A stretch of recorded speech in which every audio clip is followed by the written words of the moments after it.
Selamat pagi adik-adik. Semuanya sudah Selamat gabung pagi, ya? dokter. Belum semua, dokter.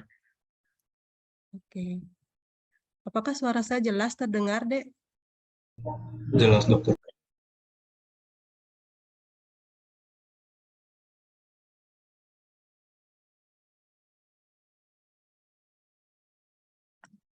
Ini kelas A, berapa jumlah siswanya, Dek? 57 mahasiswa, dokter. Yang baru di sini,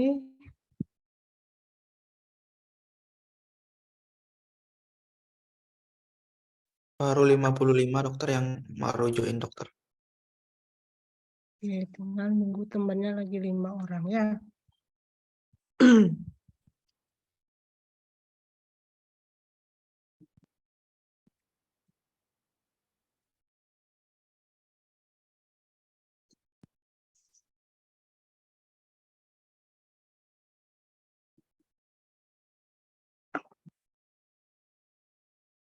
Sambil menunggu temannya, bisa kita mulai aja, Dek ya.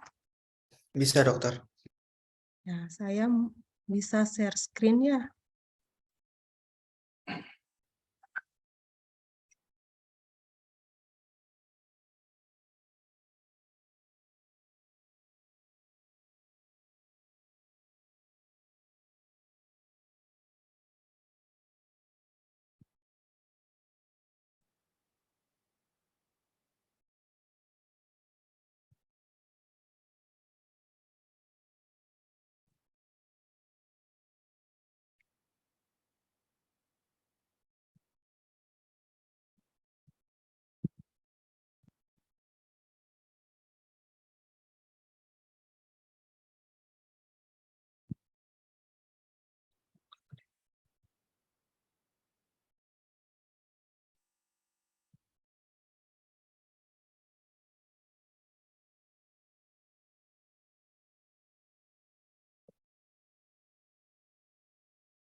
Apakah slide saya sudah terlihat? Sudah, dokter. Sudah, dokter.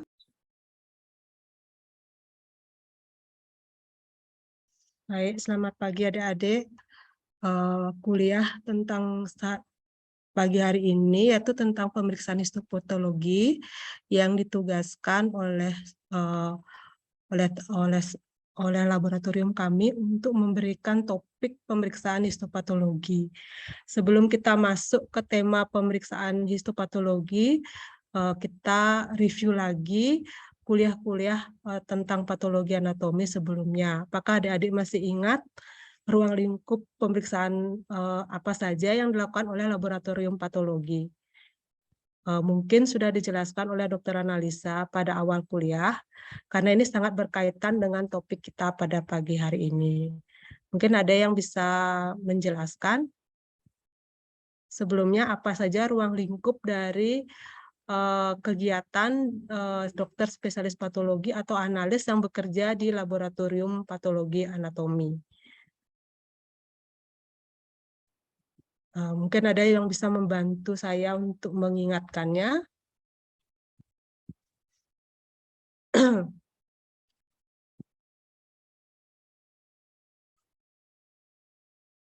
Kalau ini saya coba ya, pada kuliah di awal, saya lihat kuliahnya itu ada tentang ruang lingkup tentang patologi anatomi, di mana di laboratorium patologi anatomi di tempat saya bekerja,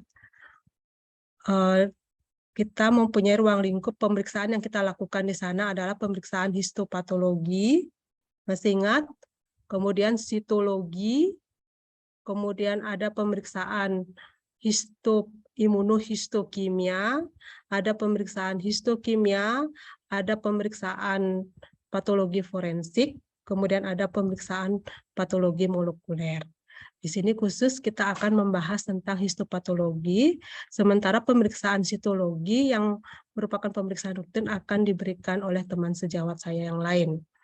Nah, sekarang saya tanya, histopatologi itu pemeriksaannya apa sih yang diperiksa, berupa apa sih? Apakah berupa cairan, apakah berupa sel, apakah berupa jaringan? Kemungkinan mungkin ada adik-adik yang bisa menjawabnya. Histopatologi itu kira-kira pemeriksaannya tentang apa?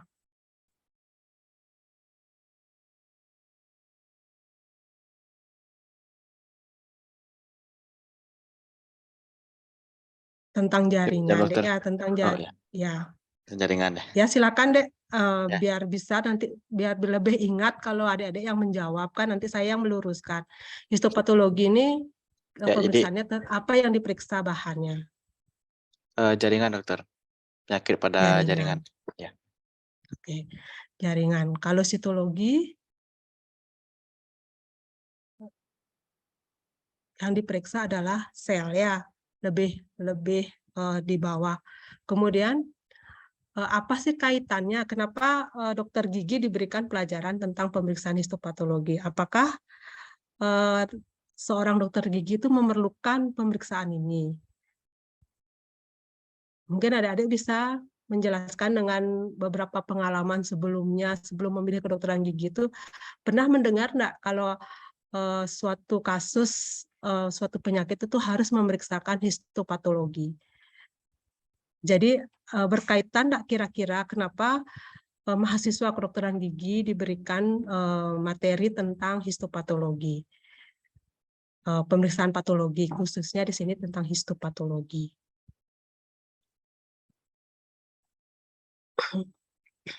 Bisa adik membayangkan? Nah, di sini saya kasih ilustrasi sedikit ya. Seorang dokter pemeriksaan histopatologi ini adalah untuk menegakkan diagnosa suatu penyakit atau suatu kasus yang dialami oleh seorang pasien. Jadi pemeriksaan pemeriksaannya itu berupa pemeriksaan jaringan yang keluar dari tubuh manusia. Kemudian kenapa mahasiswa kedokteran gigi itu diberikan tentang pemeriksaan histopatologi ini? Jadi tujuannya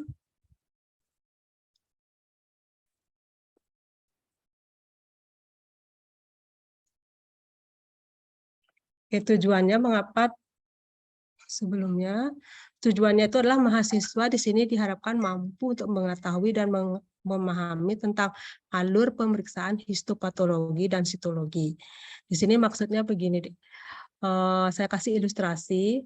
Misalnya ada pasien dengan kelainan gigi datang ke adik-adik yang nanti sebagai dokter gigi, di mana misalnya ada lubang di giginya, kemudian ada pembengkakan gusi, di mana adik-adik akan melakukan terapi, melakukan perawatan gigi, dan akan memberikan obat-obatan untuk mereda keluhan dari si pasien. Tapi setelah sekian minggu adik-adik rawat, ternyata benjolan di giginya itu masih ada. Jadi hal itu mengganggu daripada si pasien.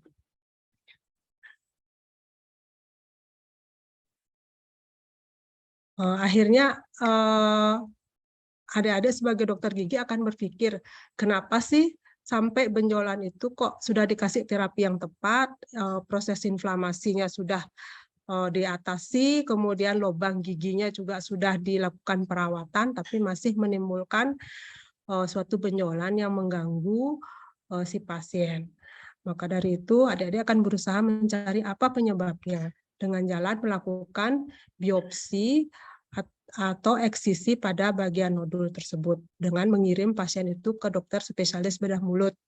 Nah, dari biopsi tersebut akan diperiksakan ke dokter spesialis patologi anatomi.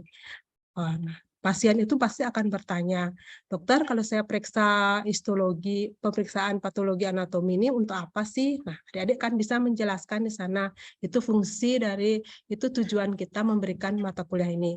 Adik bisa menjelaskan ke pasien, apa tujuan pemeriksaan histopatologi, terus sampai berapa lama saya akan mendapatkan hasil dari pengambilan sampai saya menerima hasil, dan apakah dokter bisa menjelaskan hasil histopatologi. Itu tujuannya kita memberikan kuliah pada pagi hari ini, ya. Jadi ini, mengapa dokter gigi diberikan tentang proses pemeriksaan histopatologi, sementara proses itu dikerjakan oleh dokter yang melakukan pemeriksaan oleh dokter spesialis patologi di laboratorium. Di sini tujuannya itu adalah agar adik-adik bisa menjelaskan ke pasien mengapa pemeriksaan histopatologi itu memerlukan waktu yang cukup panjang.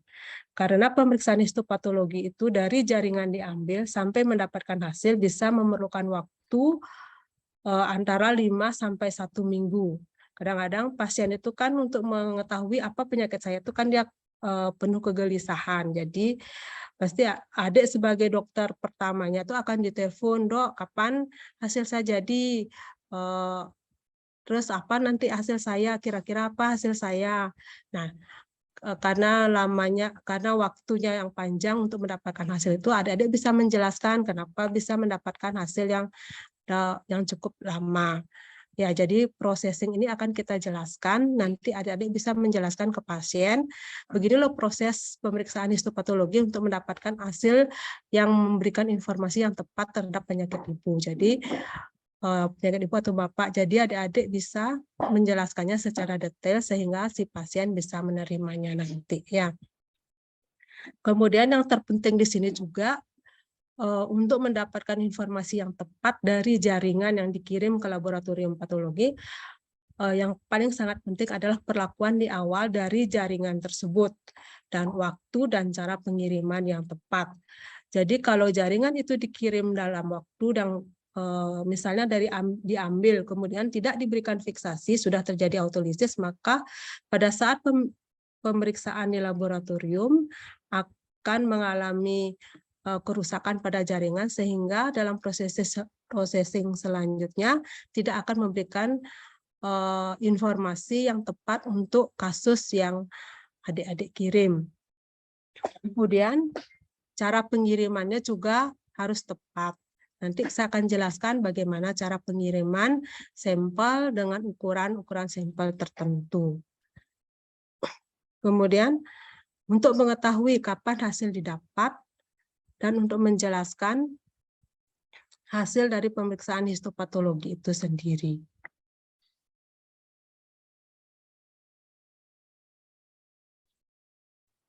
Sampai di sini ada pertanyaan?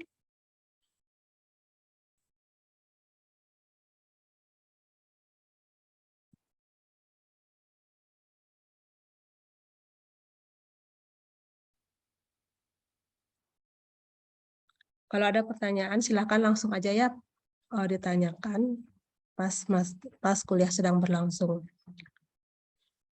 Saya lanjutkan kalau tidak ada. Nah, ini alur pemeriksaan patologi anatomi ya. Yang pertama, jika sudah diambil spesimen atau bahan eksisi, baik itu berupa biopsi dan eksisi daripada jaringan, maka spesimen itu akan dibawa ke laboratorium patologi anatomi. Kemudian di laboratorium patologi anatomi itu akan diterima di loket pemeriksaan. Pada saat diterima itu, pegawai atau petugas yang menerima itu harus mencocokkan formulir dan identitas yang ditempelkan pada spesimen yang akan dilakukan pemeriksaan. Itu harus sama identitasnya, kemudian dokter yang di formulir itu harus ada identitas yang sama dengan identitas yang ditempelkan pada spesimen yang akan diperiksa.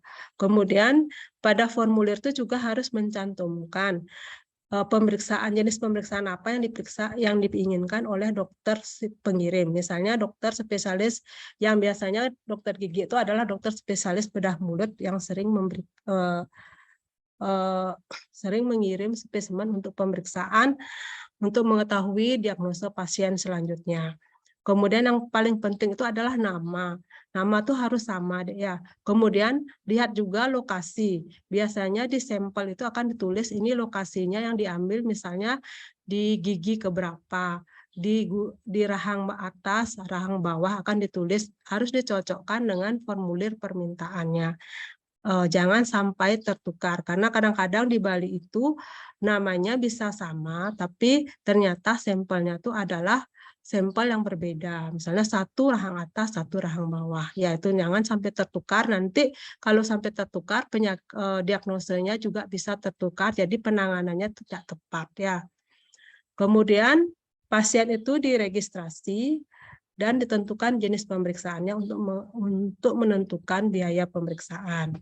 Selanjutnya, bila semuanya sudah pas, sudah komplit semuanya, lalu dilakukanlah processing spesimen di laboratorium. Kemudian processing di laboratorium akan terjadi setelah terjadi berupa preparat, berupa slide. Adik-adik kan sudah praktikum ya, jadi dia nanti berupa slide itulah yang didiagnosa. Saya lihat kemarin pas praktikum itu disuruh membuat apa saja yang dilihat. Nah, itulah yang didiagnosa oleh dokter spesialis patologi anatomi. Kemudian setelah itu keluar diagnosanya, jaringan yang tadi diperiksa itu tidak dibuang begitu saja. Itu kita melakukan pengarsipan dan registrasi penyakit. Pengarsipan di sini tujuannya seperti ini.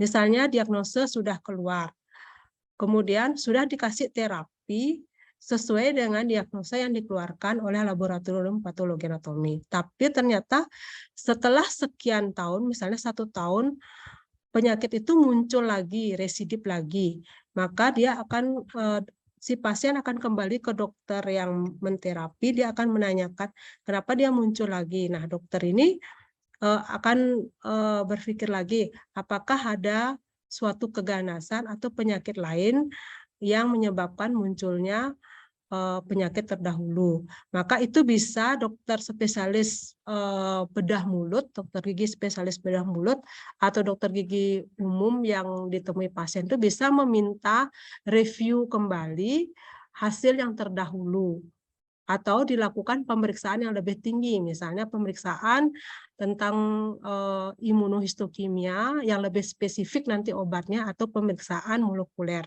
Itu pemeriksaan itu tidak memerlukan lagi jaringan yang diambil dari si pasien tersebut. Jadi jaringan yang diperiksa adalah jaringan terdahulu yang diarsipkan di laboratorium patologi anatomi ya.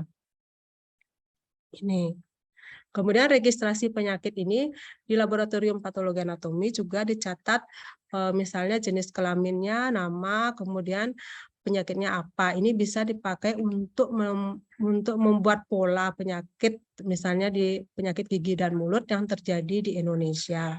Ya, untuk menentukan kenapa sih bisa misalnya terjadi radicular cyst, atau dentigerous cyst atau ameloblastoma itu pada umur berapa, itu bisa dipelajari dari registrasi kanker yang dibuat di laboratorium patologi anatomi. Atau mungkin adik-adik nanti pada akhir pada mau menjadi koas atau dokter muda, memerlukan membuat suatu penelitian, bisa mencari data dari registrasi penyakit yang dilaksanakan di laboratorium patologi. Misalnya karakteristik penderita radicular cyst di Bali. Jadi itu dicatat di laboratorium patologi anatomi. Jadi bisa mencari datanya di sana ya. Sampai di sini kuliah saya sudah mengerti. Sudah terbuka kenapa dokter gigi itu diberikan pelajaran tentang histopatologi ya. Saya lanjut. Nah, di sini adalah perlengkapan APD yang bekerja di laboratorium patologi anatomi.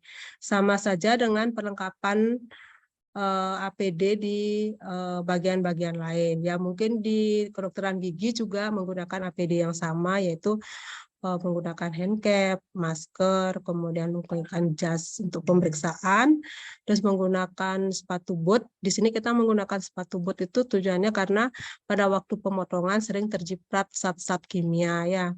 Jadi sama ya secara umum, saya tidak menjelaskan dengan panjang lebar di sini. Saya lanjut dengan tahapan pemeriksaan histopatologi. Di sini ada 3 tahapan ya. Yang pertama, pra-analitik, kemudian ada analitik dan pasca analitik.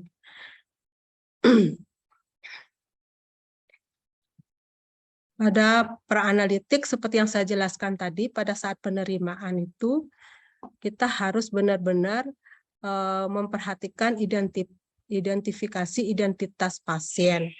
Kemudian kita harus mencocokkan dengan spesimen yang dibawa oleh si pasien. Terus yang paling penting di sini adalah memastikan fiksasi optimal jumlah dan jenis yang dipakai. Ya, nanti saya akan memberikan khusus tentang fiksasi apa sih yang dipakai, kemudian jumlahnya berapa dan jenisnya apa. Ini sangat penting, sangat mempengaruhi proses pemeriksaan selanjutnya.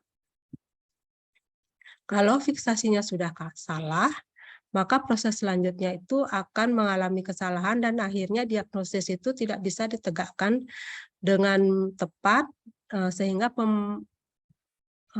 pemeriksaan pasien atau pemberian terapi terhadap pasien itu menjadi salah, ya. Kemudian pada proses analitik, proses ini sesuai dengan jenis layanan pemeriksaan. Maksudnya itu misalnya kalau dia pemeriksaan histopatologi yang seperti yang kita pelajari sekarang, maka prosesnya adalah stepnya yaitu dari pemotongan jaringan, kemudian dari dimasukkan ke tisu prosesor, kemudian pemotongan dengan mikrotom, dan akhirnya berupa preparat. Tapi kalau misalnya proses jenis pelayanannya adalah sitologi, misalnya pemeriksaan urin atau pemeriksaan sputum, jadi pertama dilakukan sentrifuge, kemudian setelah sentrifuge langsung dibuatkan slide, kemudian baru dilakukan pengecatan. Jadi beda prosesnya tergantung daripada jenis layanan yang diminta. Misalnya dia meminta pemeriksaan imunohistokimia. Jadi dari slide yang sudah dibentuk oleh histopatologi itu langsung dipotong, kemudian dilakukan proses secara imunohistokimia. Kemudian setelah itu akan menyusun hasil, akan keluar hasil pemeriksaan tersebut. Kemudian pasca analitiknya di sini adalah menyerahkan hasil pemeriksaan patologi anatomi kepada dokter pengirimnya. Ya, nanti di hasilnya tuh akan tertulis identitas pasien, dokter pengirimnya, kemudian tanggal yang diterima, kemudian tanggal selesai daripada sampel yang dikirim tersebut. Itu sangat penting ya. Kemudian lokasi pengambilan, kemudian pemeriksaan mikroskopis akan ditulis, kemudian makroskopis, kemudian kesimpulan dan saran bila ada catatan penting untuk spesimen yang dikirim tersebut, kemudian tanda tangan minimal oleh 2 dokter spesialis patologi anatomi. Itu tahapan pemeriksaan histopatologi. Sebelum saya lanjutkan tentang fiksasi dan cara pengirimannya, mungkin ada pertanyaan, saya persilahkan untuk bertanya. Saya tinggal sebentar ya, saya persilahkan adik-adik untuk bertanya, menyusun pertanyaan ya.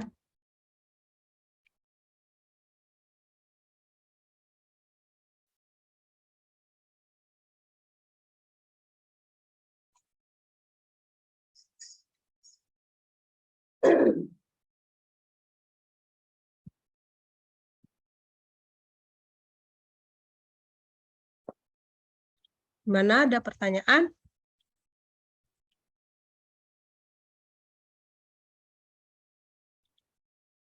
Kalau tidak, saya lanjutkan.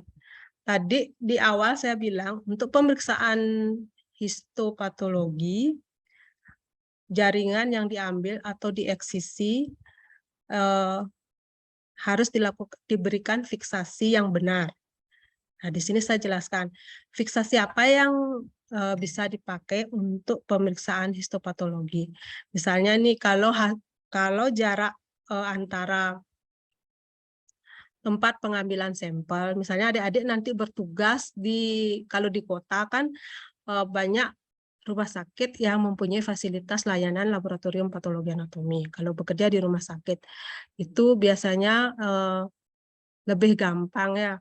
Kalau misalnya bertugas di pedalaman yang memerlukan waktu yang cukup panjang untuk sampai ke suatu layanan laboratorium patologi anatomi, karena laboratorium patologi anatomi tidak semua rumah sakit mempunyai layanan ini. Terutama untuk rumah sakit di pedalaman biasanya jarang mempunyai layanan laboratorium patologi anatomi. Jadi fiksasi apa yang tepat agar jaringan itu tidak rusak, komposisinya juga tetap terjaga. Pernah mendengarkan formalin, Dek? Ya. Itu formalin yang dipakai kan biasanya untuk mengawetkan mayat. Ya, tapi kalau kita menggunakan formalin yang selama ini beredar, yaitu formalin 40% yang digunakan untuk mengawetkan mayat itu, maka jaringan itu akan menjadi keras dan sulit untuk mengidentifikasi kelainan apa, perubahan-perubahan apa yang terjadi pada jaringan tersebut. Jadi yang dipakai adalah namanya netral formalin buffer ya. Netral formalin buffer 10%, di mana nanti dia mengandung formaldehyde 40%. Itu formaldehyde 40% itu adalah formalin yang biasa beredar di masyarakat yang dipakai untuk pengawetan mayat ya. Kemudian air destilasi 900 cc ini komposisi untuk membuat 1 liter formalin buffer yang 10% deh ya. Formalin buffer 10% ini biasanya sudah ada dijual sudah terbentuk ya, sudah tercampur dengan komposisi ini. Jadi saya berikan nanti misalnya adik-adik bertugas di tempat yang jauh dari pelayanan laboratorium patologi anatomi, karena harga formalin yang sudah diracik itu biasanya harganya mahal, cukup mahal. Biasanya 1 liternya sekitar 500 ribuan ya. Jadi kan masyarakat di pedalaman itu kan tidak banyak, artinya tidak secara ekonomi mereka kurang. Jadi kan untuk membeli fiksasi aja rasanya kasihan. Jadi bisa diracik sendiri karena formaldehyde yang 40% itu harganya murah ya, tidak begitu mahal. Jadi adik-adik bisa meracik ya dengan komposisi, jadi formaldehyde 40%-nya, kemudian ditambah dengan air destilasi, ini kayak aquades itu dipakai ya, 900 cc, kemudian ditambah natrium fosfat monobasik, ini ada yang menjualnya, ini murah juga harganya, dikasih gramnya yaitu 4 gram, kemudian natrium fosfat di pasiknya 6,5%, jadi ini dicampur, inilah yang dipakai fiksasi yang benar. Kenapa harus fiksasi ini yang dipakai? Karena dengan fiksasi ini komposisi daripada jaringan itu akan tetap terjaga seperti yang kita inginkan untuk menentukan identifikasi kelainan berikutnya. Dan juga fiksasi ini penting karena tidak hanya nanti pemeriksaan histopatologi saja, nanti bisa akan berkembang misalnya untuk pemeriksaan imunohistokimia untuk menentukan terapi. Sekarang kan terapi itu tidak hanya untuk kasus-kasus kanker, adik-adik sudah dapatkan pelajaran neoplasma kan tentang kanker. Nah, untuk terapi kanker sekarang tidak hanya dengan operasi saja. Jadi ada misalnya kemoterapi. Kemoterapi sekarang itu tidak kemoterapi targeting terapi, juga ada imunoterapi. Jadi pemeriksaan itu tidak akan terhenti di pemeriksaan histopatologi rutin yang menggunakan pengecatan iosin hematoksilin iosin, jadi akan berlanjut ke pemeriksaan imunohistokimia. Kalau kita tidak menggunakan fiksasi yang benar dari awal, maka untuk pemeriksaan imunohistokimia untuk menentukan dia itu termasuk termasuk daripada protein apa yang menyebabkan kelainan tersebut, itu akan sangat sulit dikerjakan karena jaringan itu bisa cepat hancur kalau tidak menggunakan fiksasi formalin buffer ya. Kalau kita menggunakan fiksasi misalnya formalin yang pekat itu, jadi jaringan itu akan sangat keras sehingga protein yang kita ingin amati tersebut jadi hancur ya. Kemudian kalau kita menggunakan alkohol, adik-adik pernah kan mendengar tentang alkohol dipakai sebagai pengawet. Kalau kita menggunakan alkohol, nanti akan terjadi proses autolisis, jadi jaringan itu menjadi lembek. Sementara proses lisis itu akan membingungkan kita pada saat melakukan identifikasi pemeriksaan. Apakah lisis atau nekrosis? Masih ingat pelajaran tentang inflamasi kronik atau repair atau neoplasma di mana terjadi proses nekrosis, karena pada keganasan proses nekrosis juga bisa terjadi. Kalau fiksasinya salah, proses nekrosis juga akan terjadi atau lisis. Kalau tanpa fiksasi, proses nekrosis itu akan terjadi. Nah, kalau misalnya ini terjadi, maka akan kita sulit apakah nekrosis ini karena kesalahan kita pada saat perlakuan sampel di awal atau karena memang proses penyakit itu sendiri. Jadi akan terjadi diagnosa yang salah ya. Jadi ingat deh, fiksasi yang dipakai harus netral formalin buffer 10% ya. Apalagi biopsi-biopsi untuk kasus-kasus gigi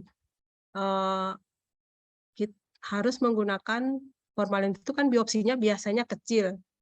Jarang biasanya ada biopsi besar. Biasanya biopsi besar, misalnya pada tumor-tumor di rahang seperti ameloblastoma. Apakah adik-adik pernah mendengar tentang ameloblastoma? Mungkin di pelajaran neoplastik pernah diajarkan tentang ameloblastoma, tentang mungkin odontogenik tumor. Nah, itu kan itu kalau dokter bedah mulutnya melakukan operasi untuk menentukan mungkin staging daripada operasinya itu jaringannya cukup besar. Jadi kalau yang biasanya yang paling sering biasanya dokter spesialis bedah mulut, dokter gigi spesialis bedah mulut itu mengirim tentang kiste-kiste yang terjadi pada gigi ya. Apakah itu radicular cyst, dentigerous cyst yang mungkin sudah dijelaskan oleh teman sejawat saya yang lain. Selanjutnya, nah sekarang bagaimana cara memfiksasi?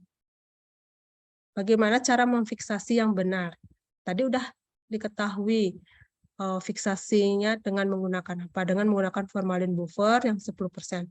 Bagaimana cara memfiksasinya?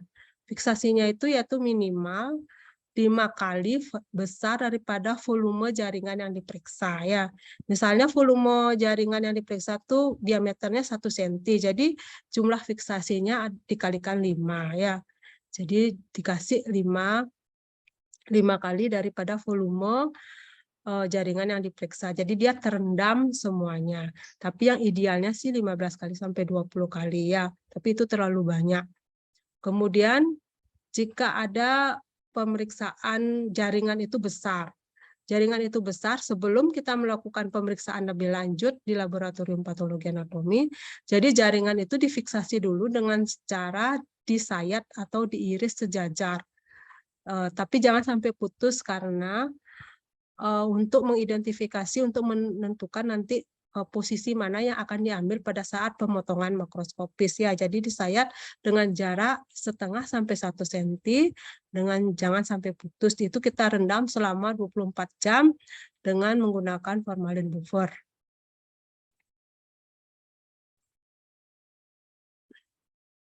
Selanjutnya jaringan yang sudah terfiksasi dengan sempurna bagaimana sih bentuknya? Dia biasanya konsistensinya keras. Kemudian dia tidak berwarna kemerahan, biasanya warnanya itu atau putih atau kecoklatan. Ya. Kemudian ini yang paling penting juga, wadah yang dipakai sebaiknya bahan yang transparan dengan mulut wadah yang lebar ya. Jangan kecil.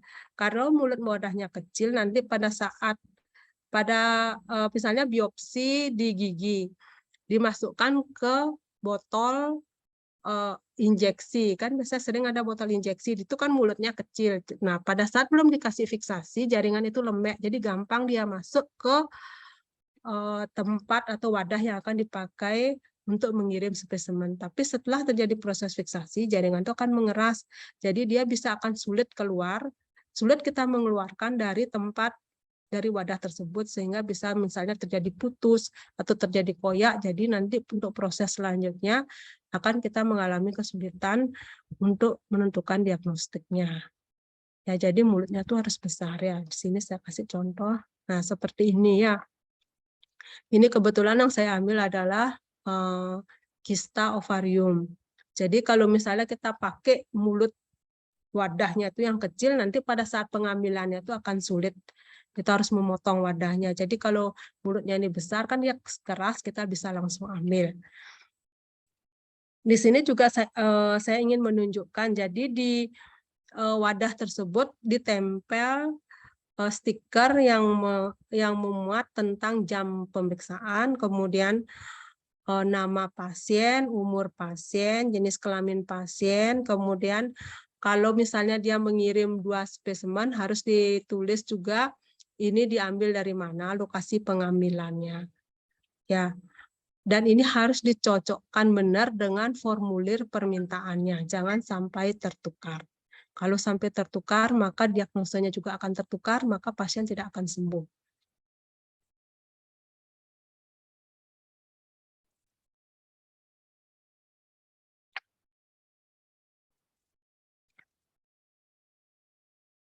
Sampai di sana pada pertanyaan tentang proses perlakuan pertama, kemudian prosesnya.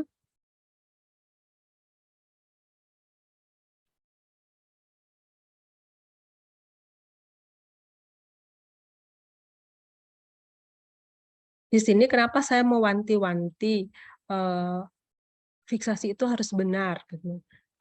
Apa sih tujuannya dan kegunaan daripada fiksasi tersebut? Yang pertama adalah untuk mencegah pembusukan dan autolisis. Tadi saya sudah menyebutkan, yaitu proses penghancuran yang dilakukan oleh enzim dari sel itu sendiri.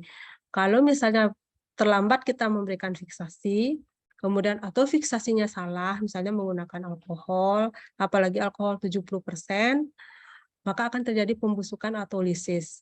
Pembusukan autolisis ini tidak akan memberikan informasi apapun tentang jaringan yang dikirim. Jadi tidak akan memberikan tidak bisa diagnosis itu ditegakkan.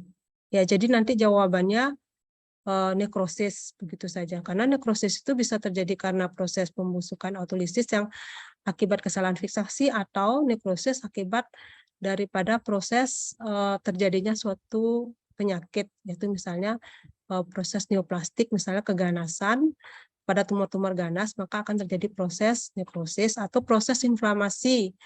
Misalnya seperti TBC juga dia akan mengalami proses nekrosis ya. Jadi nekrosis itu akan tidak memberikan informasi apa dan kemana dokternya harus memberikan terapi dan terapi apa yang harus diberikan. Jadi di sini fiksasi itu sangat penting. Jenis fiksasi, jumlah fiksasi dan cara fiksasi dan saat pengiriman. Kemudian tujuan dan kegunaan yang kedua itu adalah mempertahankan susunan jaringan. Ya, jadi jaringannya akan terlihat seperti jaringan normal sebelumnya. Kemudian melindungi dan mengeraskan jaringan lunak sehingga memudahkan proses selanjutnya. Contohnya di sini pada tumor-tumor lemak. Tumor-tumor lemak juga bisa terjadi di rahang yang merupakan area kerja daripada dokter gigi. Bisa juga terjadi misalnya di platinum, kemudian bisa juga terjadi di lidah, tumor-tumor lemak tersebut ya. Jadi tumor lemak kalau tidak diberikan fiksasi dia akan lunak. Jadi pada saat pemotongan dengan mikrotom maka dia akan menjadi mengkerut. Jadi tidak bisa diidentifikasi apakah ini lemaknya lemak jinak, apakah ini lemak ganas ya. Atau misalnya tumor-tumor yang berasal dari myxoid ya, kayak cairan kental. Ini sering terjadi misalnya pada gusi timbul kayak nodul atau di bawah lidah timbul kayak balon. Kemudian ketika dilakukan pemeriksaan, misalnya disebut dengan mukokel istilahnya, mungkin adik-adik pernah dengar tentang mukokel, atau nanti mungkin kuliah selanjutnya, kuliah yang lebih tinggi akan dijelaskan mungkin sama dokter gigi tentang apa itu mukokel, di mana itu diperiksakan ke patologi anatomi. Jadi jaringan bahan yang dikandung yang berupa lendir itu akan dipadatkan dengan menggunakan fiksasi yang benar ya. Jadi untuk memudahkan proses selanjutnya. Kemudian mencegah kerusakan struktur zat-zat tertentu dalam jaringan.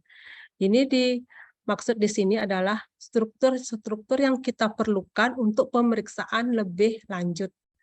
Di sini contohnya di luar kasus gigi, misalnya tumor payudara. Pada tumor payudara, sekarang pertama dilakukan biopsi untuk menegakkan diagnosa apakah ini jinak atau ganas melalui proses histopatologi yang saya sudah jelaskan tadi. Kemudian setelah kita tahu ini ganas, akan dilakukan pemberian terapi kemoterapi. Kemudian pemberian kemoterapi ini sekarang ada yang namanya targeting terapi atau hormonal terapi atau imunoterapi. Itu memerlukan pemeriksaan yang lebih tinggi yang disebut dengan imunohistokimia. Jadi imunohistokimia itu menentukan apa sih yang menyebabkan terjadinya proses keganasan tersebut. Di sana diketahui bahwa yang menyebabkan proses itu misalnya ada estrogen reseptor kah, progesteron reseptor kah. Nah, itu struktur-struktur inilah yang dijaga untuk melakukan pemeriksaan selanjutnya. Kalau misalnya yang mana positif, maka itulah yang diberikan terapinya. Itu yang dimaksud dengan mencegah kerusakan struktur-struktur zat tertentu dalam jaringan. Ya.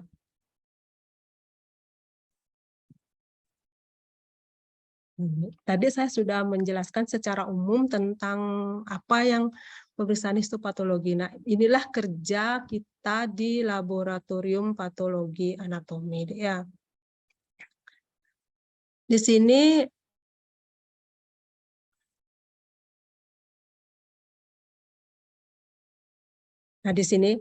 kan pertama tadi pada registrasi kita sudah menerima spesimen. Di sini saya kasih contoh. Ya, kebetulan di sini yang kita kasih contoh di sini adalah tumor uterus. Female ya. Ini female genitalia ya. Female genitalia di sini. Kebetulan yang saya kasih contoh di sini adalah tumor uterus. Nah, tumor uterus ini ketika kita tadi sudah benar pada saat penerimaannya, kemudian kita langsung bawa ke laboratorium patologi. Sebelum kita belah seharusnya ini sebelumnya itu kita lakukan penimbangan. Kalau kasus-kasus gigi itu biasanya kita lakukan pengukuran, langsung diukur. Jadi kita deskripsi di sini pencatatan makroskopisnya itu kita deskripsikan. Diterima jaringan yang ini deh ya, diterima jaringan misalnya di sini kebetulan contohnya di sini ada jaringan uterus yang terdiri dari korpus uteri, kemudian ada serviks, kalau ada aneksa, kemudian dengan berat sekian kita timbang, kemudian kita ukur panjangnya berapa, lebar berapa, dan tinggi berapa. Kemudian setelah kita belah, kita deskripsikan. Setelah dilakukan pada saat pembelahan ditemukan berapa tumor. Di sini yang terlihat ini yang disebut tumornya deh ya. Ini tumornya yang putih-putih ini ditemukan misalnya kita hitung misalnya di sini 4-5 tumor, kemudian dengan penampang berapa. Kita sebutkan juga konsistensinya, kita catat juga tentang konsistensinya. Apakah konsistensinya itu kenyal, apakah konsistensinya itu keras, kemudian apakah itu lunak, rapuh. Itu juga informasi itu juga penting untuk menunjang nanti pencatatan pada saat kita melakukan pemeriksaan mikroskopis ya. Jadi setelah itu kita akan membuat irisan di sini. Irisan ini juga kita harus tentukan. Yang pertama misalnya pertama akan diambil irisan di bagian korpus. Kita kasih nomor seperti ini ya. Jadi ini kita letakkan di dalam kaset ya, di dalam kaset ini. Ini ada nomornya misalnya nomor sediaannya itu misalnya nomor 27, nomornya yang pertama itu kaset yang pertama itu adalah potongan dari tumornya. Kemudian Berikutnya mungkin dari bagian korpusnya, kemudian dari bagian serviknya, kemudian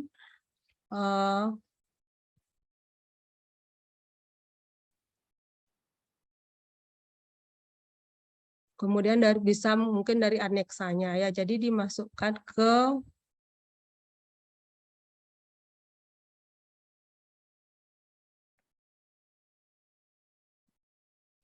dan kemudian dimasukkan ke dalam kaset ya.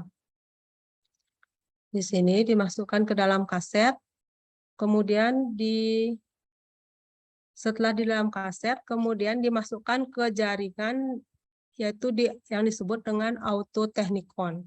Jadi di sini. Nah, di mesin ini mengandung beberapa zat kimia, yaitu alkohol dengan konsentrasi yang berbeda-beda, yaitu 70% sampai 100%. Kemudian juga ada silol dan ada parafin ya, itu untuk mengeraskan, itu untuk menyempurnakan prosesnya agar bisa dibaca pada saat sudah menjadi slide. Ini pada saat proses pemotongan, kemudian pembuatan kaset ini memerlukan waktu sekitar 1 jam ya, tergantung daripada besar dan besar kecilnya suatu spesimen yang dikirim. Kemudian proses di autotechnikon ini biasanya adalah 36 jam ya. Jadi kalau misalnya kurang waktunya atau terlalu lebih waktunya, maka prosesnya itu akan jaringan itu akan tidak bisa diidentifikasi dengan tepat ya. Jadi kenapa waktunya itu cukup lama? Hasil yang didapatkan dari pemeriksaan ini lumayan lama, yaitu 2-3 hari sampai 1 minggu. Jadi adik-adik bisa menjelaskan ke pasiennya. Itu tujuannya kita memperkenalkan proses pemeriksaan histopatologi tersebut ya. Setelah keesokan harinya ini, misalnya hari Senin kita melakukan pemotongan gros, maka di hari Selasa sekitar jam 9 dia keluar dari mesin autotechnikon ini, akan diproses membuat blok parafin. Jadi jaringan yang tadi itu dibuat seperti ini ya, di blok parafin.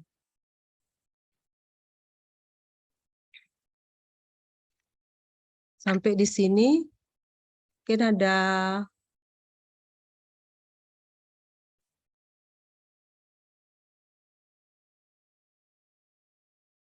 mungkin ada pertanyaan.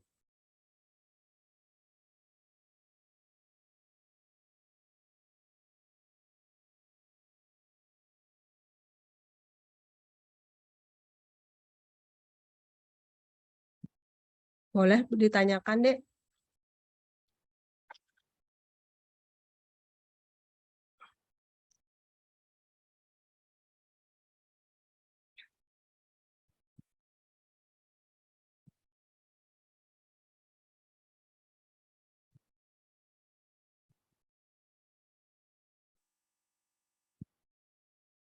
Kalau enggak, saya lanjutkan.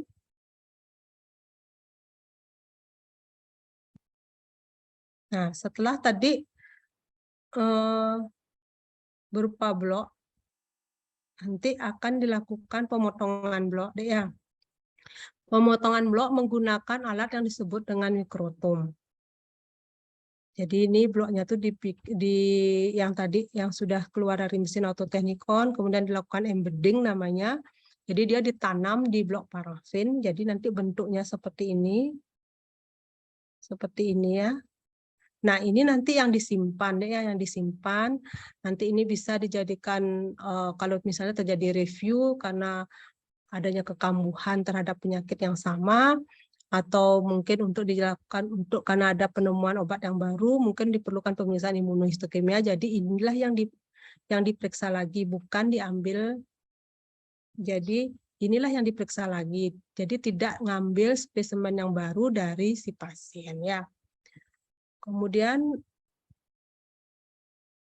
tahap selanjutnya adalah tahap pengecatan. Kemudian tahap berikutnya adalah pengentelan. Pengentelan itu yaitu setelah dilakukan pengecatan, kemudian diberikan di objek gelas itu yang sudah ada jaringannya itu, diberikan entelan namanya, entelan untuk mencerahkan warnanya ya, untuk membuat jaringan, untuk membuat slide itu menjadi tajam saat dibaca di bawah mikroskop. Setelah itu kita tutup dengan cover glass. Kemudian lalu kita interpretasi hasilnya oleh spesialis patologi anatomi. Untuk akurasinya biasanya dilakukan oleh 2 orang ahli patologi anatomi. Nah, penulisan laporan di sini.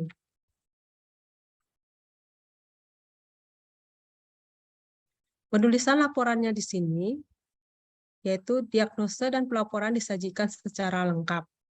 Jadi, setelah dibaca oleh patologi anatomi, maka diagnosis adik akan mendapatkan lembar jawaban. Di lembar jawaban itu akan ada identitas pasien, dokter pengirim, kemudian gambaran makroskopis, deskripsi makroskopis, kemudian deskripsi daripada mikroskopis, kemudian ada diagnose dan ada saran, kemudian disign oleh dokter yang memeriksa. Kemudian hasil pemeriksaan yang sudah dianalisis oleh spesialis patologi anatomi tersebut ditandatangani. Selanjutnya lembar jawab dengan mencantumkan kolom tanda tangan kepala laboratorium dan dokter spesialis yang memeriksa. Jadi nanti ada 2 tanda tangan ya. Kemudian ada catatan khusus yang terkait dengan keterbatasan pemeriksaan. Misalnya ini contoh, misalnya seorang dokter gigi mengirimkan jaringan kiste di gigi pada rahang paling belakang. Kemudian karena jaringannya terlalu kecil, misalnya diagnosanya ditulis sesuai dengan gambaran radikular kiss atau bisa merupakan bagian radikular kiss. Nanti ada catatan di khususnya jaringan ini sangat kecil sehingga kami sulit untuk menentukan jenis keganasannya. Jadi kalau memungkinkan, mohon dikirimkan jaringan yang lebih banyak. Gitu misalnya contohnya catatannya. Atau mungkin kasus yang lain misalnya pada tumor di leher, misalnya ada tumor di leher atau tumor di gusi. Kemudian pada saat pemeriksaan histopatologi, pada saat mendeskripsikan mikroskopisnya, akan ada sel-sel kecil yang kemungkinan adalah limfoma. Jadi misalnya diagnosanya adalah mendukung suatu diagnosa limfoma.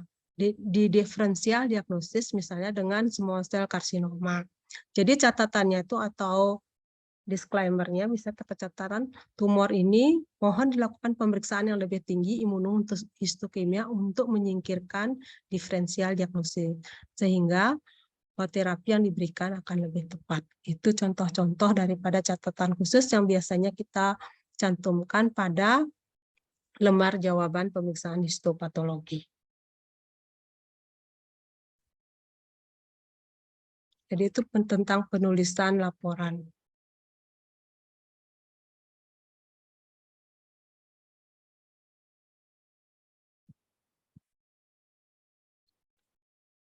Bagaimana deh, ada pertanyaan?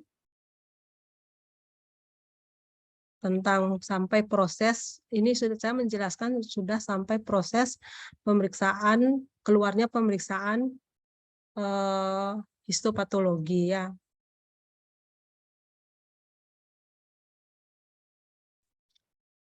Saya tanyakan di sini apakah nanti misalnya adik-adik sudah menjadi seorang dokter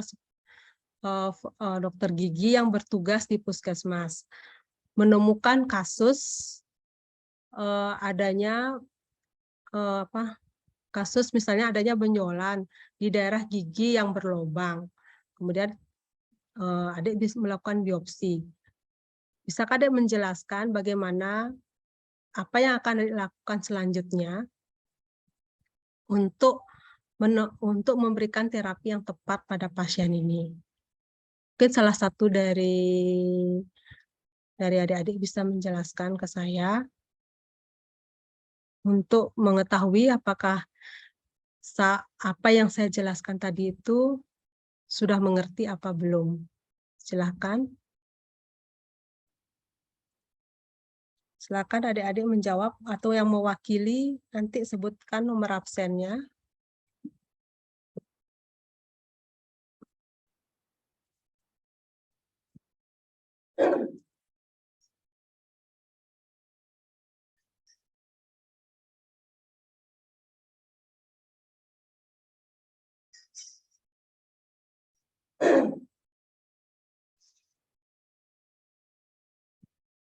Ayo, ada yang mewakili siapa? Izin menjawab, Biar dokter. cepat. Ya, silahkan. Ya, izinkan saya Ade, memperkenalkan diri. Dava, Mikal. Ya, dokter. Jadi hasil dari biopsinya itu kita kirim ke dokter spesialis patologi anatomi, dokter, supaya dianalisis. Nah, dari hasil analisisnya itu nanti kita dapat menentukan terapi apa yang akan kita lakukan kepada pasien, dokter. Sekian dari Dava, dokter. Mungkin ada temannya yang ingin membantu Dava. Mungkin ada temannya yang lain. Bagaimana perlakuannya? Kan itu nanti yang akan mengirim itu kan adik-adik. Jadi bagaimana memperlakukan, yang saya ingin tahu itu bagaimana perlakuan hasil biopsi itu. Diapakan, apa langsung setelah biopsi, ini Pak, tolong kirim aja langsung ke laboratorium patologi anatomi. Gitu. Jadi kelengkapan apa yang harus diberikan kepada pasien, terus nasihat apa yang diberikan kepada pasien, informasi apa, bukan nasihat ya, informasi apa yang diberikan kepada pasien, mungkin bisa dilengkapkan. Tadi sudah benar sih, melakukan biopsi, kemudian dibawa ke dokter spesialis patologi anatomi. Tapi kan tidak langsung biopsi itu langsung dibawa. Mungkin, Pak, misalnya ini saya kasih biopsi, saya sudah kasih formalin buffer ya, ini saya sudah kasih identitasnya, kemudian ini surat permintaannya ini juga harus dibawa. Karena informasi itu sangat penting di sini, sering terjadi kasus seperti ini. Tapi ini jarang terjadi di kedokteran gigi, yang sering itu di dokter umum, di dokter spesialis bedah ya, di daerah bedah. Ada dilakukan operasi, misalnya operasi payudara. Kemudian selain payudaranya dioperasi, juga dilakukan operasi pada kelenjar getah bening. Di sini yang memberikan informasi, misalnya asisten dokternya bilang, tolong ini dibawa ke dokter patologi anatomi ya untuk dilakukan pemeriksaan untuk menganalisis apa penyakitnya Bapak. Jadi dia bawa itu, yang mana dibawa karena dia dikasih jaringan 2. Yang sering kita temukan, yang dibawa itu jaringan kecilnya saja, misalnya payudaranya dibuang. Kalau orang Bali kan, kalau orang operasi itu kan harus ini diupacarai. Jadi dikasih informasi, tolong ini dibawa ya. Tidak diberikan penjelasan yang ini dibawa, yang ini juga dibawa. Gitu. Yang ini loh bahan yang dibawa. Kadang satu dibuang, satu yang dibawa, yang justru yang tidak penting untuk diagnostiknya itu yang dibawa. Sering seperti itu ya, ya kesalahannya. Jangan sampai terjadi kesalahan yang seperti itu. Kadang-kadang juga dokter spesialis bedah mulut dia membuat biopsi, misalnya biopsinya 2. Misalnya satu di area kanan, yang lagi satu di area yang kiri. Itu juga harus diberikan benar-benar dikasih tanda. Ini loh area di formulir dan di spesimennya juga harus benar-benar dikasih tanda ini yang area kiri, ini area kanan. Ini misalnya radicular kiss, ini misalnya dentigerous kiss, bagian daripada dentigerous kiss. Karena kalau itu tidak diberikan informasi, maka dokter spesialis patologi anatomi akan menjawab sesuai dengan yang dia terima. Takutnya itu bisa tertukar, nanti terapinya juga akan tidak efektif. Ya. Jadi yang saya perlu ingatkan di sini, ingat fiksasi, cara fiksasi, dan cara pengiriman, kemudian mengetahui informasi proses yang akan terjadi pada jaringan tersebut setelah laboratorium patologi, sehingga adik-adik bisa nanti biar nggak dikejar-kejar sama pasien, dok, kapan sih hasil saya jadi dok, kapan sih hasil saya, apa sih yang bisa saya dikasih informasi tentang hasil saya. Jadi adik bisa menjelaskan, begini loh Bu, hasilnya belum jadi karena terjadi proses seperti ini ya.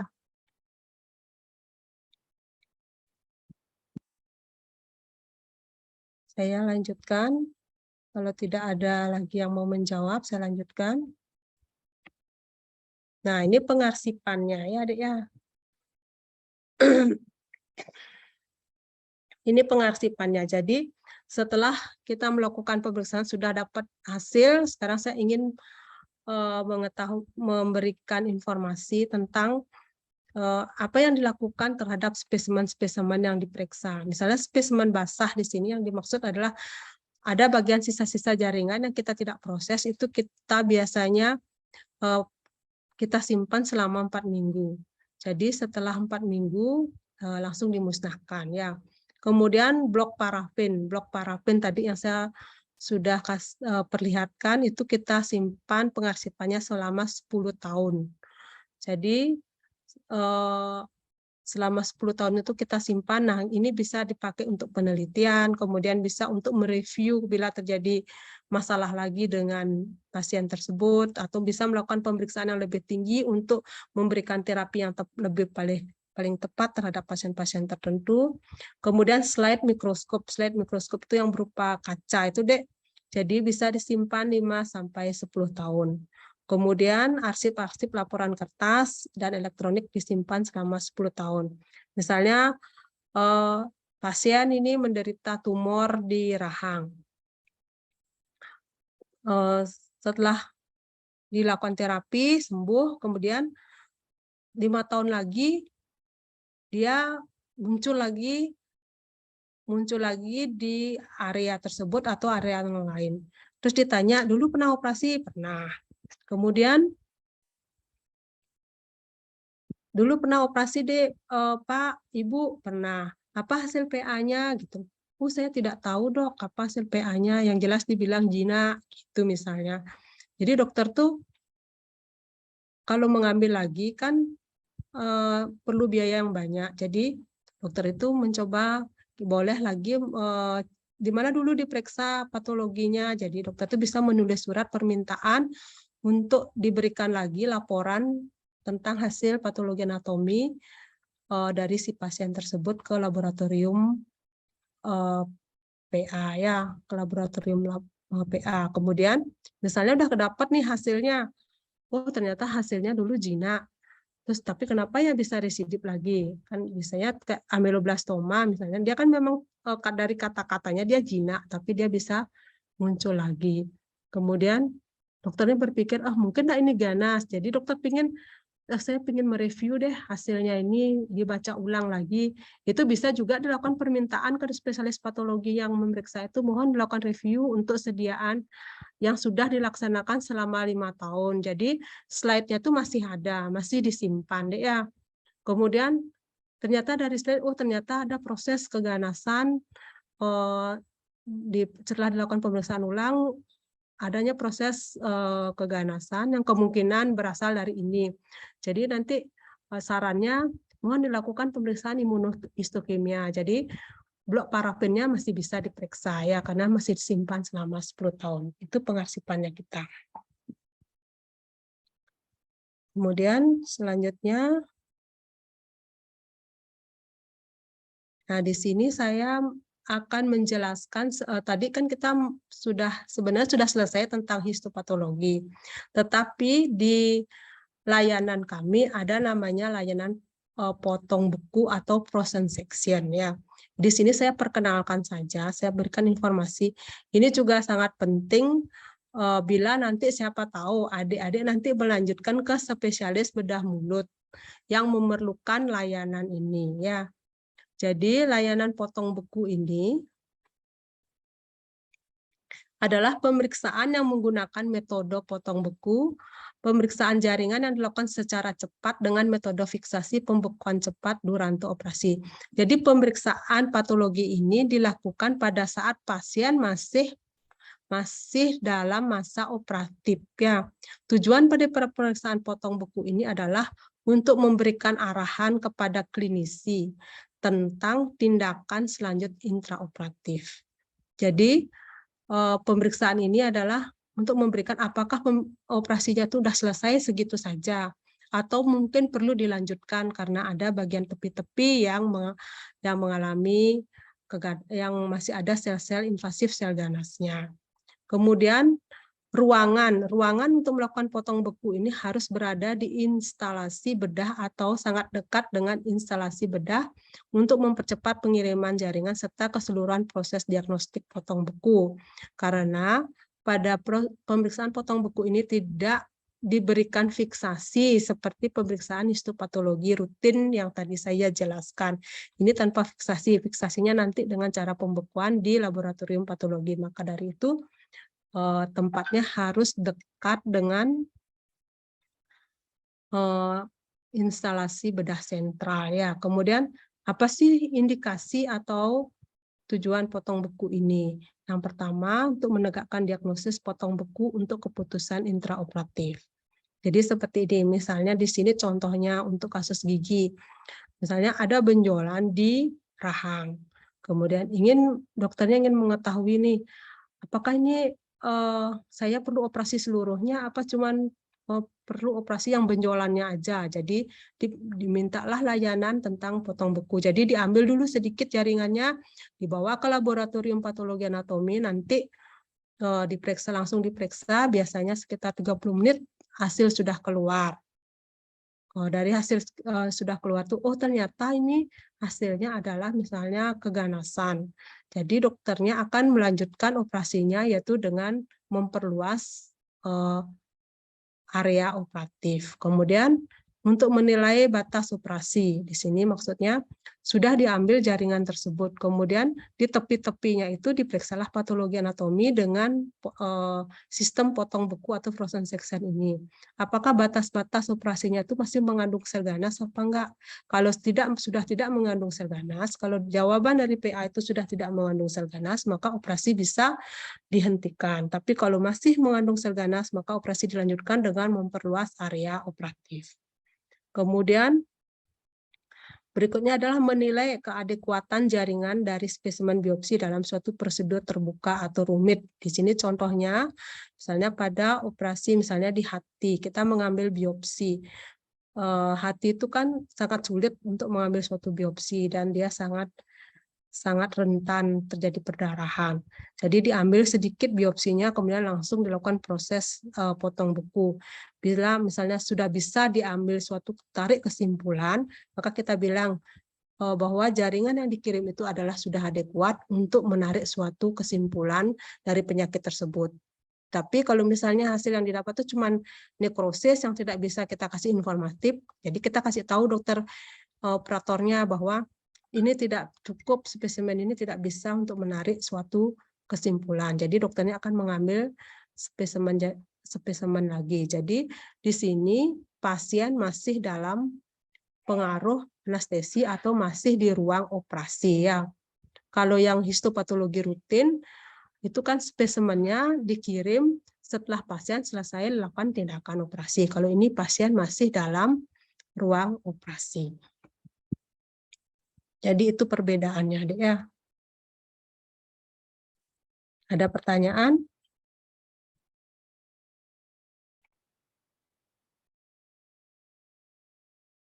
Kalau tidak, saya lanjutkan tentang sedikit tentang pemeriksaan autopsi klinik. Ini spesimen untuk autopsi klinik itu prosesnya sama dengan pemeriksaan histopatologi yang saya jelaskan tadi. Di sini saya akan menjelaskan apa itu autopsi klinik, kemudian pemeriksaannya itu berupa apa ya. Di sini saya hanya memberikan informasi. Autopsi klinik itu adalah prosedur pembedahan pasca mati atau pasca mortem yang dilakukan oleh spesialis patologi anatomi pada kasus kematian yang berhubungan dengan penyakit. Maksudnya di sini, misalnya ada suatu kasus seseorang meninggal. Kemudian meninggalnya itu karena apa sih sebenarnya? Maka dokter patologi forensik akan menghubungi dokter spesialis patologi anatomi untuk memeriksakan beberapa spesimen bagian-bagian tubuhnya untuk menentukan penyebab kematiannya itu. Maka dokter spesialis patologi akan datang ke laboratorium patologi forensik untuk ikut melakukan pembedahan bagian-bagian mana yang akan diambil untuk mencari informasi tentang penyebab suatu kematian.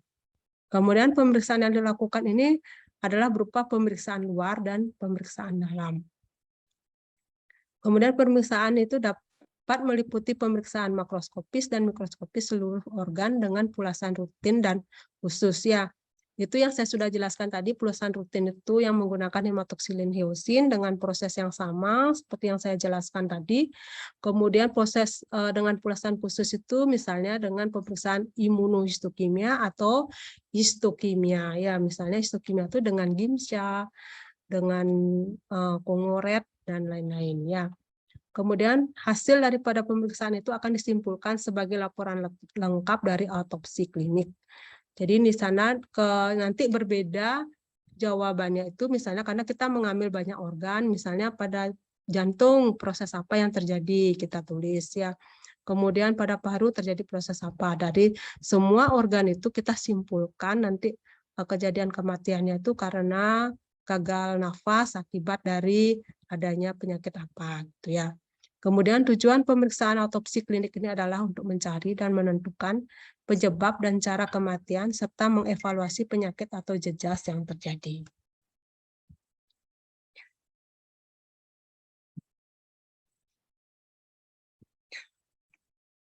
Dan saya lanjutkan.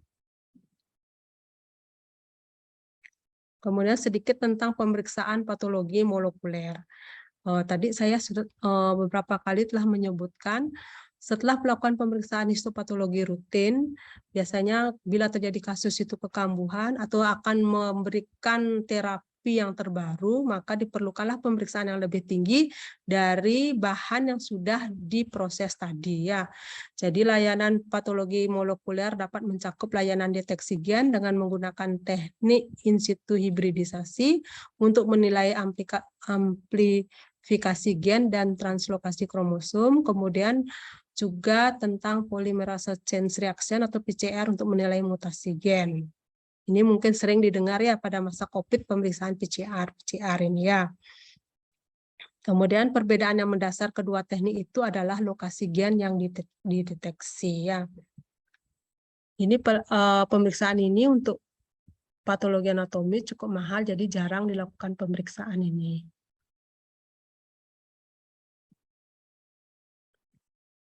Nah, sekarang semua tadi kita sudah banyak bercerita tentang pemeriksaan. Sekarang saya akan memberikan informasi pengelolaan limbah dari bahan yang kita periksa tadi, kemudian zat-zat yang kita gunakan tadi. Ini sebenarnya tidak untuk laboratorium patologi anatomi saja, tapi untuk instansi lain juga perlu, untuk adik-adik nanti berpraktek. Misalnya mau berpraktek mandiri juga harus mengetahui tentang pengelolaan limbah ini ya. Siapa tahu nanti akan membuka suatu klinik gigi atau mungkin praktek mandiri. Jadi perlu pengetahuan tentang pengelolaan limbah. Jadi limbah yang kita hasilkan dari hasil praktek atau hasil kerja kita itu tidak boleh dibuang sembarangan. Itu ada undang-undangnya ya. Jadi semua bahan pemeriksaan yang dikirim ke laboratorium itu berpotensi infeksius. Ingat deh, semua bahan pemeriksaan itu berpotensi untuk infeksius ya. Kemudian bahan tersebut dapat mengandung virus atau bakteri yang berbahaya bagi petugas laboratorium. Kemudian sisa bahan pemeriksaan dan bahan pemeriksaan yang telah tercampur dengan reagen berpotensi berbahaya. Sehingga diperlukan pengetahuan khusus untuk melakukan pengelolaan limbahnya. Kemudian tata cara pembuangan limbah laboratorium bagi sumber daya yang bekerja di lingkungan itu ada tata caranya ya. Di sini saya akan sebutkan. Prosedur standar saat melakukan pembuangan limbah. Di sini pertama biasanya petugas atau asisten dokter yang akan melakukan pembuangan limbah ini, kita harus bisa memberikan informasi karena kita ketahui bahwa limbah yang kita hasilkan dari kegiatan pemeriksaan pasien itu akan bersifat infeksius, baik untuk dokter maupun semua analis ataupun perawat yang ikut terlibat dalam proses tersebut ya. Jadi kita harus bisa menginformasikan di sini harus menggunakan masker penutup hidung dan mulut. Kemudian memakai sarung tangan lateks, memakai jas laboratorium lengan panjang, kemudian menggunakan sepatu boot karet, kemudian menyediakan larutan desinfektan, menyediakan kotak tahan tusukan untuk tempat pembuangan jarum bekas pakai. Kalau di laboratorium patologi anatomi mungkin kita banyak menggunakan untuk pemeriksaan FNAB, kita menggunakan jarum. Kemudian untuk pada pemeriksaan histopatologi, kita menggunakan pisau untuk memotong spesimen pada saat pemeriksaan makroskopis, kemudian menggunakan pisau mikrotom pada saat pemotongan untuk pembuatan preparat mikroskopis ya. Kemudian menyediakan kantong plastik kuning dan hitam, ini untuk membedakan yang mana yang infeksius dan mana yang tidak infeksius. Kemudian sebelum dan setelah bekerja mencuci tangan, ini hal yang harus dilakukan dan harus diingat oleh adik-adik semua dengan menggunakan sabun dan air mengalir atau hand scrub ya. Jadi kan sudah tahu bagaimana mencuci tangan yang benar, bagaimana menggunakan hand scrub yang benar ya.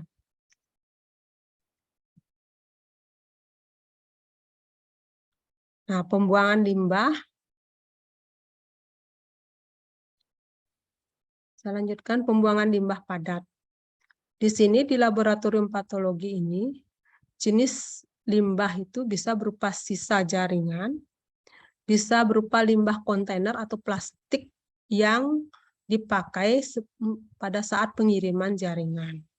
Misalnya untuk kasus-kasus gigi,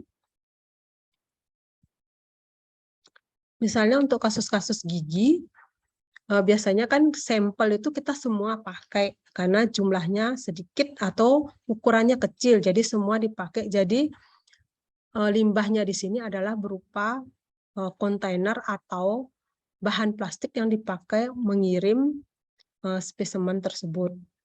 Selanjutnya, bagaimana prosedur pembuangannya? Kemudian dimasukkan ke dalam kantong plastik kuning. Kantong plastik kuning itu yang infeksius dan dilakukan pelabelan. Jadi dikasih label, misalnya ini limbah dari kontainer bekas ini ya. Kemudian dimusnahkan di insinerator. Jadi ada alat untuk pemusnahan limbah tersebut. Tapi pada saat ini sebagian rumah sakit tidak memiliki fasilitas insinerator, jadi dapat bekerja sama dengan instansi-instansi yang menyediakan fasilitas insinerator. Kemudian untuk barang-barang yang tajam seperti jarum bekas pakai, mata pisau yang sudah dipakai, kemudian slide itu juga dia bersifat tajam, kemudian dimasukkan ke dalam kotak yang tahan tusuk ya. Jadi kotak itu bisa berupa karton yang tebal atau bisa berupa plastik yang tebal ya. Setelah penuh dibawa ke insinerator untuk dimusnahkan ya. Jadi harus dipisahkan antara jenis sisa-sisa limbah yang tajam dan yang tidak, yang infeksius dan yang tidak ya. Kemudian nanti limbah, nah ini berupa sisa spesimen sitologi cairan. Prosedurnya pembuangannya yaitu sama, masukkan ke dalam wadah atau jerigen khusus bahan infeksius. Kemudian buang sisa jaringan itu ke saluran limbah khusus dari laboratorium ke penampungan limbah infeksius pusat ya. Jadi dia nanti misalnya kalau untuk sitologi cairan atau pada saat adik mengirim itu kan mengandung fiksasi yang sudah terkontaminasi dengan jaringan yang akan dilakukan pemeriksaan. Jadi itu cairannya itu jangan dibuang begitu saja ke selokan itu karena itu bersifat infeksius dan berbahaya untuk lingkungan. Jadi dia harus dimasukkan ke wadah khusus dan dibuang ke saluran limbah khusus ya. Jadi di rumah sakit atau laboratorium itu mempunyai pembuangan saluran limbah khusus. Kalau tidak, kita harus bekerja sama dengan instansi yang bekerja untuk mengelola limbah khusus tersebut ya.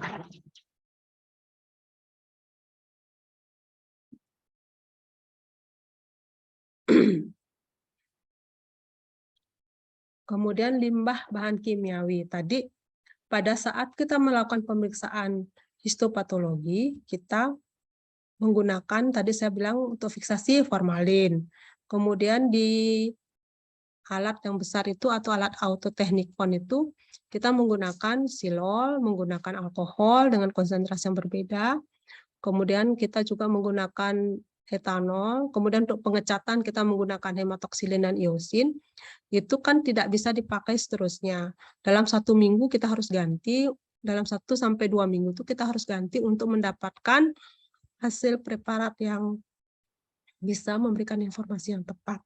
Jadi itu akan dibuang, akan kita buang ke tempat yang khusus. Kemudian netralisasi, maaf sebentar deh ya.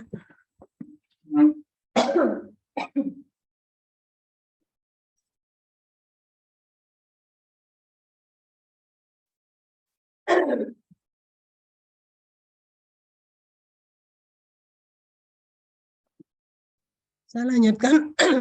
Kemudian limbah tadi itu kita netralisasi sesuai dengan jenisnya, misalnya dia bersifat asam atau basa dengan cara menambahkan larutan asam atau basa sampai mencapai indikator kadar keasaman atau basa dengan pH 6-8 yang cukup aman untuk limbah ya. Jadi sebelum dibuang begitu saja, kita harus memperlakukan untuk menetralkan sisa-sisa cairan kimiawi tadi itu biar tidak berbahaya terhadap lingkungan.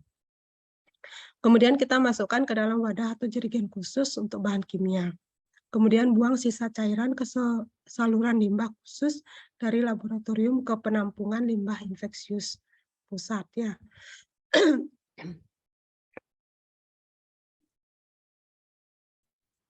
Jadi penanganan limbahnya sampai di sini mungkin ada pertanyaan.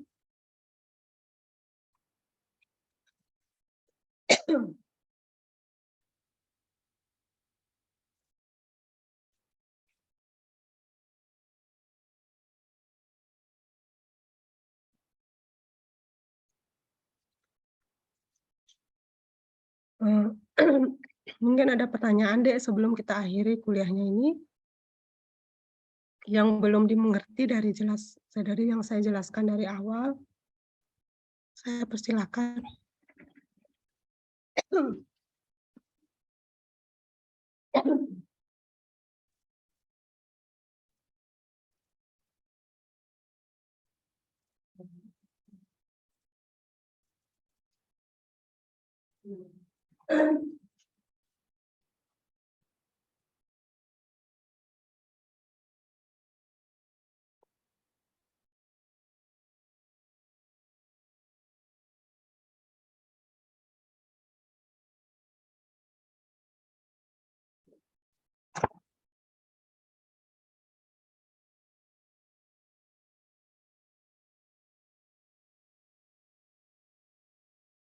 Maaf deh tadi saya batuk.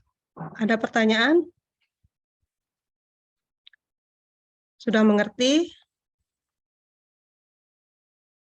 Atau mungkin ada yang mewakili salah satu temannya. Saya ingin mengetahui sekali lagi apa yang terpenting daripada pemeriksaan histopatologi. Perlakuan apa yang terpenting, kemudian bagaimana penanganan terhadap spesimen itu. Mungkin ada temannya yang mewakili.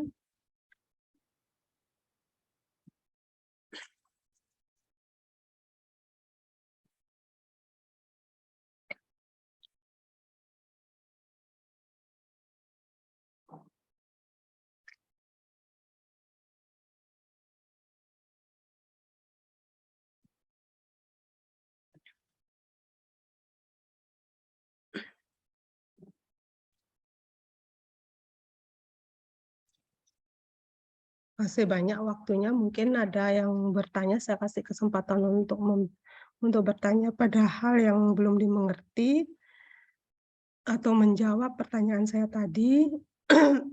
Terus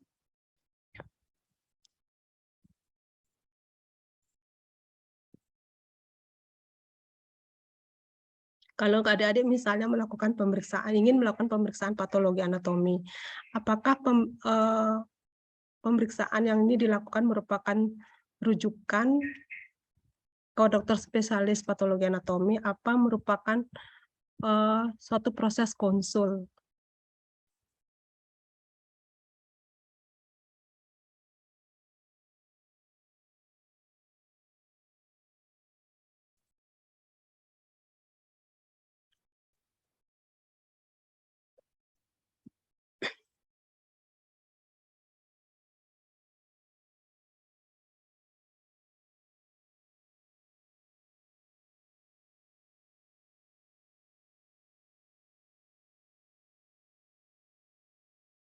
Mungkin ada temannya yang bertanya, mungkin silahkan, nggak apa-apa deh untuk saya mengukur sebatas mana adik bisa menyerap atau mengerti tentang kuliah ini.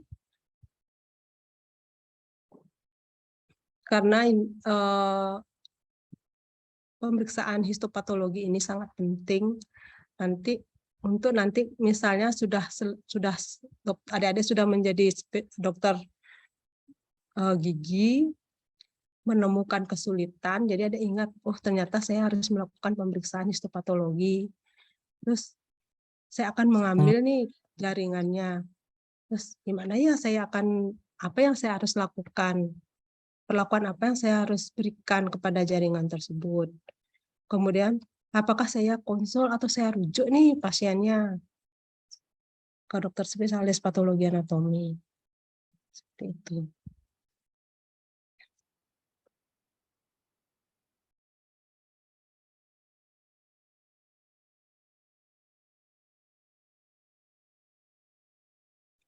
Ya, saya persilakan deh.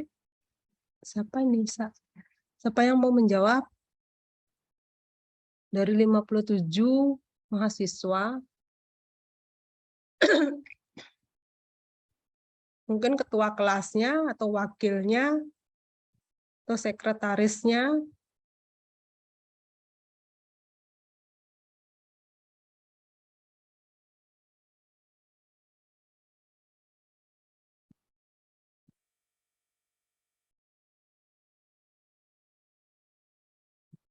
Izin menjawab dokter. Oh ya, silakan deh. Mungkin yang dokter maksud itu konsultasi dokter. Konsul. Ya, kenapa menyebut itu suatu konsultasi, tidak suatu rujukan?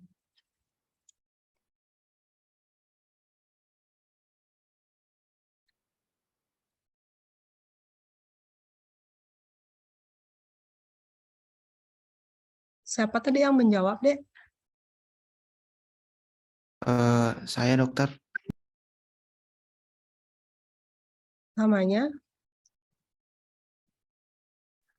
Anta Yuda dokter.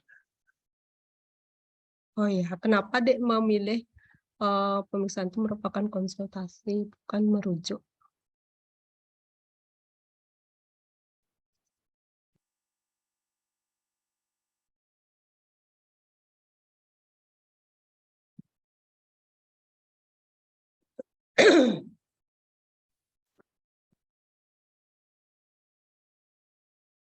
Saya ingin menjawab dokter karena kita itu menggunakan jasa dokter spesialis patologi anatomi untuk membantu kita dokter, seperti itu dokter.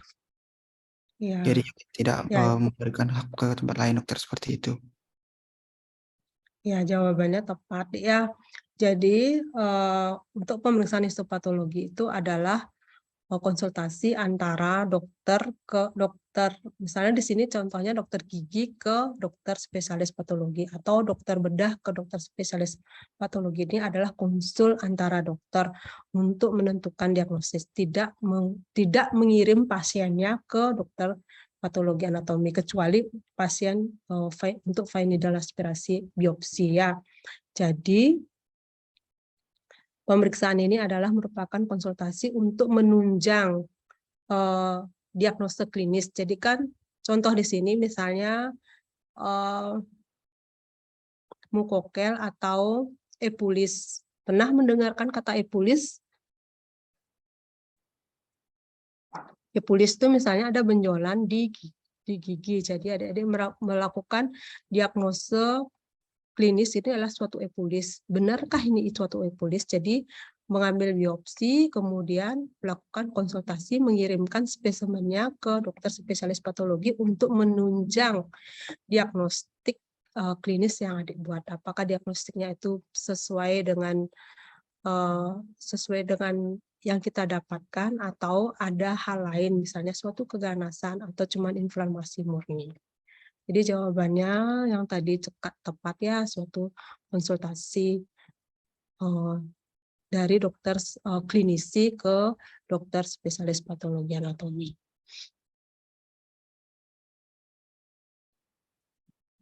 Mungkin ada yang mau bertanya, Dek? Silakan.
Kalau tidak, saya karena kan selesai kuliahnya jam 11.40, tapi lebih awal saya akhiri. Saya ucapkan terima kasih atas perhatiannya. Semoga kuliah saya ini berguna, bukan saja untuk sekarang, tapi untuk nanti di saat adik sudah menjadi dokter gigi dan akan melakukan praktek kedokteran gigi dan bisa memberikan terapi yang tepat. Jadi mengingat-ingat apa yang harus saya lakukan untuk si pasien untuk pemeriksaan spesimen. Terima kasih Dek ya. Maka kuliah pada pagi hari ini saya akhiri. Maaf.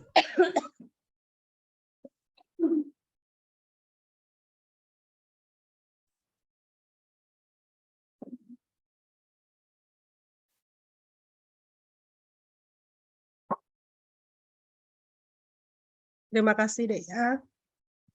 Terima kasih. Terima kasih, dokter. Terima kasih ya. Terima kasih banyak Masih ada dokter. Selamat. Dokter. di chat ya. Terima kasih dokter. Baik dokter. Terima kasih.